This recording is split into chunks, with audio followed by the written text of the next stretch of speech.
Hi friends, welcome back to the Decluttered Homemaker, where we make life feel a little lighter, one calm habit at a time. I've always loved the kind of tips that don't just look good on Pinterest, but actually work in real life. The small shifts that quietly make your home feel less chaotic without turning your whole life upside down. And maybe you felt this too. I used to think I needed to try harder, clean deeper, buy better containers. But the truth is, what I really needed was less stuff, less noise, less of that heavy nagging feeling that I was always behind. The things I'm sharing today helped me step out of that loop, not by working harder, but by clearing space, in my home and in my mind. And the first one, it's so simple, you'll probably want to try it the moment this video ends. Let's get started.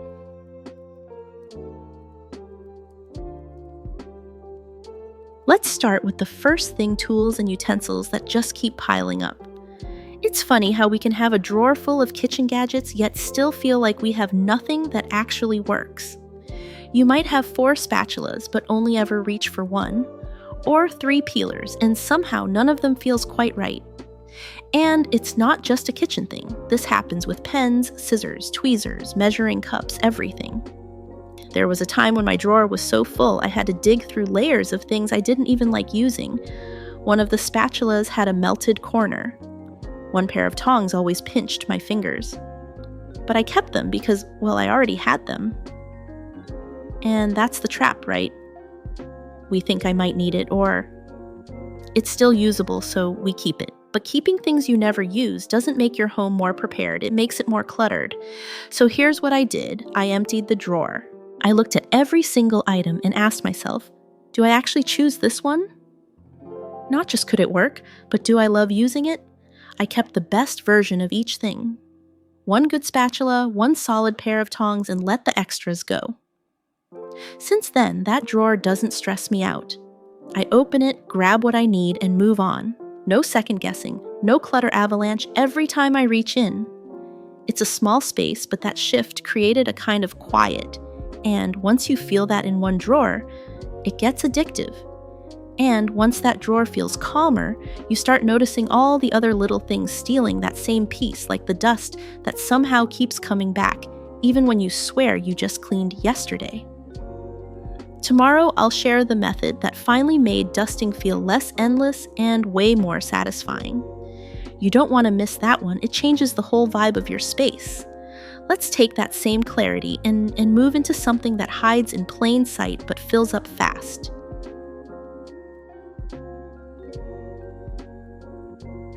Next up is the second thing, all those paper bags, tote bags, and random little boxes we save just in case. Let's be honest, we don't keep 1 or 2. We keep all of them. The pretty shopping bag from a store we like, the sturdy box we think we might reuse, that canvas tote we got from an event. They multiply fast and somehow end up in every drawer cabinet and behind every door. I used to have a whole cabinet that was basically a bag avalanche waiting to happen. Every time I opened it, things would spill out. And yet when I actually needed a bag, say to pack a lunch or wrap a gift, I couldn't find the right one. Too small, too wrinkled, or just buried under everything else. What changed was this: I decided to choose the bags I actually use. The lunch tote I always reach for, the box size that actually fits a care package. I kept 5 bags max, the ones that are clean, fold easily, and match how I actually live. Everything else I recycled it or gave it to someone who'd actually use it. The relief I felt from that one drawer was wild. Now when I reach for a bag, I know exactly where it is. I'm not fighting through a pile. And my cabinets close properly again, which shouldn't be such a big deal, but honestly, it feels amazing. Small spaces matter, and the things we stuff into them, they either serve us or silently stress us out. We're not done yet though, because there's one more sneaky space in your home that fills up fast and eats away at your energy without you even noticing.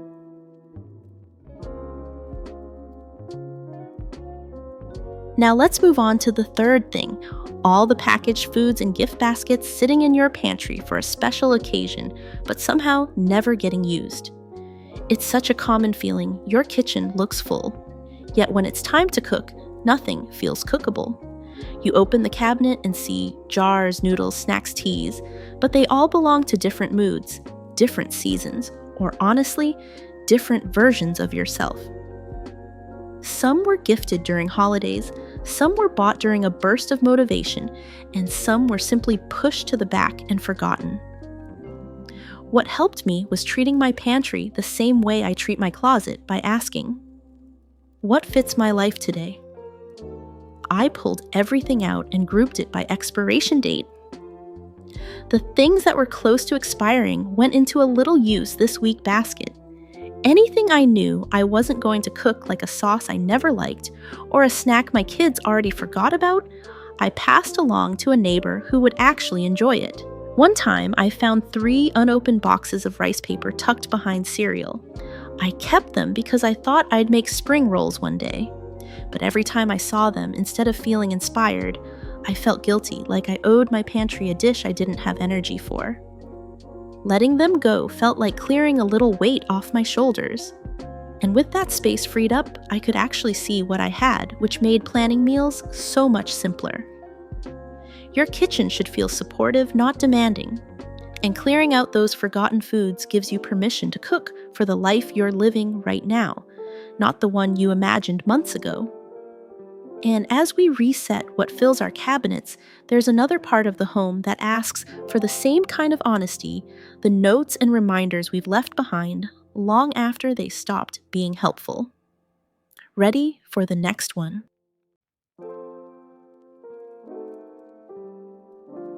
Next, we've got the 4th thing, all the old sticky notes, whiteboard reminders, and half-erased to-do lists that have been sitting there way too long. At first, they seem helpful. A quote, you love a grocery list you meant to finish a chore chart you swore you'd stick to. But as the weeks go by and the ink fades, something shifts. That whiteboard no longer feels motivating. It feels like a reminder that you didn't follow through, like proof that even your plans get forgotten. I used to keep a list on my fridge of all the weekly goals I wanted to hit. Declutter this, clean that exercise 3 times. I'd check off 1 or 2, then get busy, and the rest would just sit there unchecked until the whole thing felt like a failure. Eventually, I stopped looking at it at all, but every time I caught it in the corner of my eye, it whispered, "You're behind again." One quiet morning, I wiped the whole thing clean. I wrote down just one thing I wanted to focus on that day, not because I wanted to be more productive, but because I wanted to feel in charge again. The shift was immediate. My fridge no longer made me feel guilty. It reminded me I had permission to reset. Sometimes we don't need better systems. We just need a fresh start, even if it's as simple as a blank space on the wall. And now that we've cleared some of that visual noise, it's time to look at another kind of clutter that doesn't live on the wall, but follows you around every time you pick up your phone.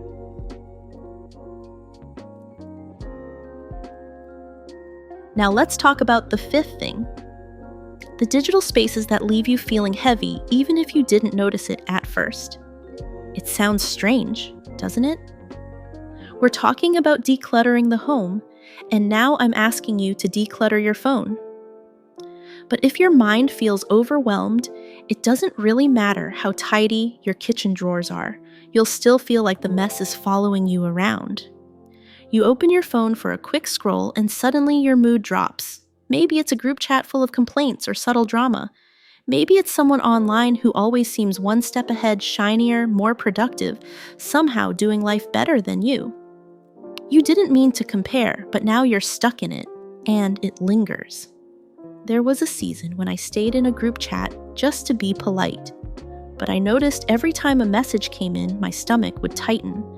I'd open it out of habit, not because I wanted to. One day, I quietly left. No explanation. Just one tap, and it felt like exhaling. I've done the same on social media. If an account makes me feel like I'm behind or not enough, I let it go. Not because they're bad people, just because my peace matters more. Start with 3, just 3 unfollows today. You'll feel the shift. Not all connections are nourishing. Some just drain you slowly without you noticing until you finally pause and feel the space they were taking up. And speaking of things that quietly weigh on you, the next one lives in your closet. It looks like hope, but often feels like pressure.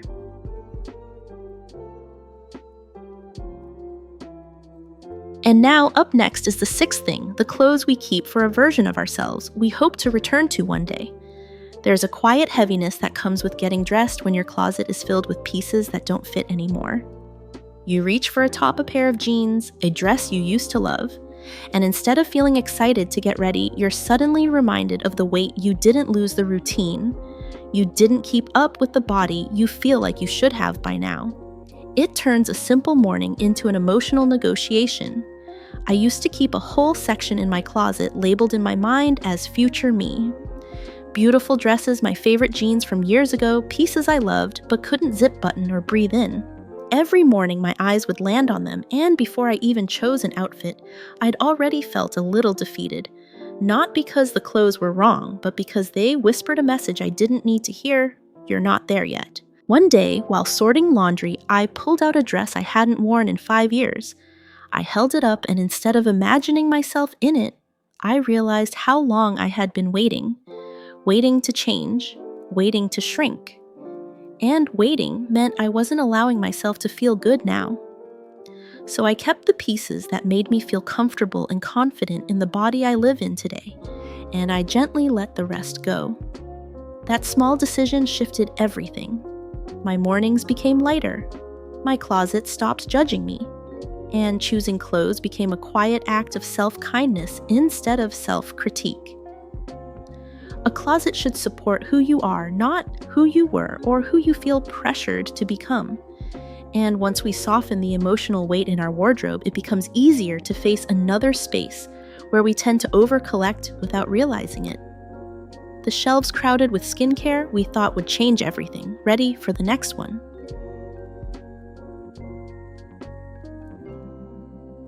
Let's keep going with the seventh thing, that overflowing shelf of skincare you meant to use but somehow never do. It often starts with hope. A serum promising glow, a cream that claims miracles, a toner that made someone else's skin look perfect. You buy it, try it once or twice, then it quietly joins the lineup of half-used bottles and just sits there. Before long, your bathroom shelf becomes a mix of guilt, wasted money, and pressure to get through it all. I had a drawer like that, full of tiny jars, tester-sized tubs, and products I swore I'd use when I had more time or better routines. Some smelled weird, some stung a little, but I kept them not because I liked them, but because I didn't want to admit I made the wrong choice buying them. The shift happened when I stopped treating that drawer like a beauty collection and started treating it like emotional clutter. I pulled out every item, looked at the expiration dates, and asked myself one simple question. Do I actually use this? Not should I not? Will I eventually? Just do I reach for it with ease and trust? I kept 4 products. That's it. My skin didn't get worse, it actually got better. And every time I opened that drawer after, it felt calm, like I was no longer chasing perfect skin or holding on to maybe someday. I was just supporting the skin I have today. It's not about having less skincare. It's about having the right ones, the ones that serve you without making you feel behind, inconsistent, or not enough. And now that we've cleared the clutter around our self-image, let's look at a kind of clutter that hides behind politeness, things you're only keeping because someone else gave them to you.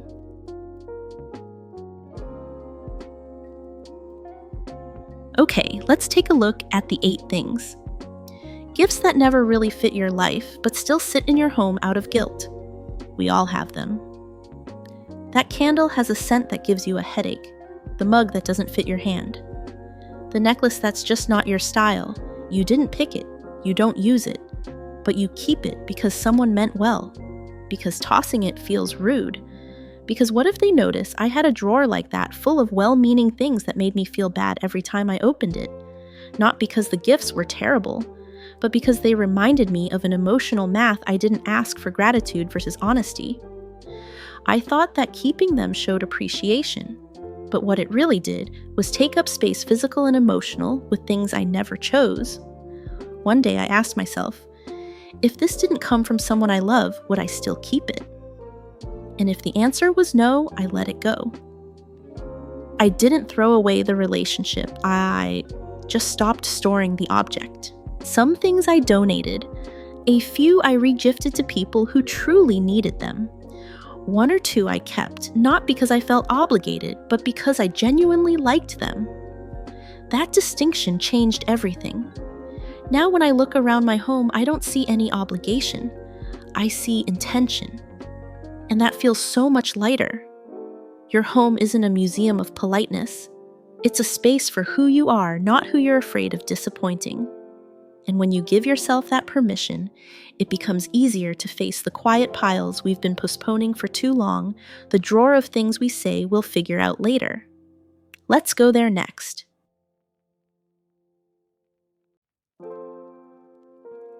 Then, we've got the 9th thing, that one box or drawer full of random stuff you swore you'd handle someday, but never quite did. We all have one, or maybe 3. It's where old receipts, expired coupons, mystery keys, tangled chargers, broken pens, and spare buttons go to disappear. And every time you see it, whether in a closet under the bed or tucked behind a door, a little voice whispers you still haven't handled this. I used to have one of those bins in my hallway, just a plain plastic tub that slowly became the catch-all for figure it out later. I'd open it looking for a charger only to find outdated warranty papers and random cords I didn't even recognize. I'd close it again overwhelmed, telling myself I'd go through it when I had more time. Of course, that time never came. What finally worked was shrinking the task. I set a rule: 5 things a day. That's it. 5 small decisions. Trash it, file it, donate it, or put it where it actually belongs. And because the number was small, I could do it even on tired days between emails or while dinner cooked. Slowly, that box shrank. The noise around it faded, and I stopped avoiding that corner of the house. What surprised me most wasn't the empty space, it was the feeling. I felt more in charge, like I was keeping a quiet promise to myself. That box used to represent delay and chaos. Now it reminds me I can handle things one piece at a time. And as we take back control over those forgotten corners, there's one last kind of clutter we haven't touched yet. Not physical, not digital, but emotional.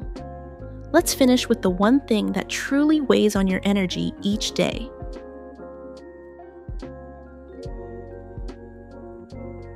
And finally, let's talk about the 10th thing, the box of old letters, birthday cards, handwritten notes, and invitations from years gone by. These are some of the hardest things to let go of, not because we use them, but because they hold emotion. We don't even look at them often, but the moment we try to declutter, we hesitate. What if I forget this person? What if I need this memory someday? I had a shoebox filled with paper memories, wedding invites from people I've lost touch with, birthday cards that said, "You're the best," but didn't say anything personal, notes from people who once meant everything but whose paths have drifted far from mine, and I kept them thinking they were part of who I was. But one weekend I sat down with a cup of tea and opened the box. I told myself, you can keep the memory, just not all the paper. I picked a few things that truly meant something: a letter from my grandmother, a scribbled note from my child, a card from a friend who knew exactly what I needed to hear that year. I took photos of a few more, then gently I let the rest go. And it didn't feel like a loss. It felt like space, emotional space. I wasn't carrying the weight of every past season. I was honoring the parts that shaped me, without letting them take over the present.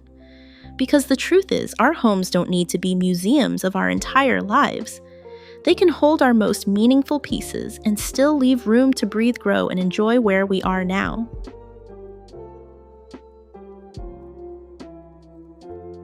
So that was today's video, 10 small specific things to declutter if your home feels heavy, even when it looks tidy.